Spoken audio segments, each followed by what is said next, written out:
Mike Perry's stunning rise from fighting in the streets to working as a weed whacker in prison and now boxing Jake Paul. American predicts the exact round he plans to KO Jake Paul. Sitting in a prison cell after a botched robbery, Mike Perry's prospects in life looked bleak.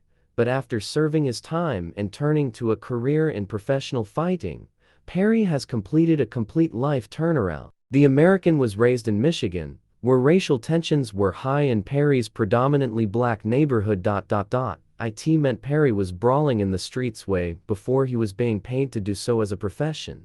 I've always been a fighter. Being born in Flint, Michigan, we got great fighters from that area, Perry told Sunsport, and I ain't gonna front being a white boy, having to defend yourself, just hazing in school between the boys. Guys were strong already and at a young age. I remember guys being 6 feet tall with beards in middle school, dunking the basketball, and that went around all the sports: football, basketball, boxing, wrestling. Perry discovered his talent for throwing hands well before picking up prize fighting paydays. I always just had a knack for physicality, he said. I was strong, I was short, I was low to the ground, and it took me a long time to realize that I had those abilities. I didn't know. And then I've been coached a lot, had lots of different trainings in my life. It's just something that I've had in my back pocket, and that if I get mad or angry, I can fight. I can fight out of anything.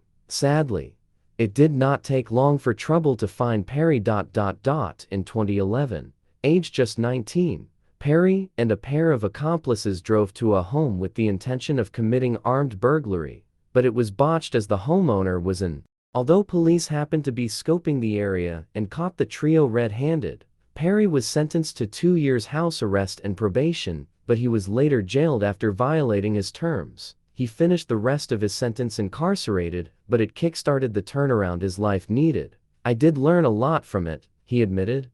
It was like a strict boarding school, and you're in there with a bunch of other guys who can't get their S together either, and you got nothing in there but time to get your S together.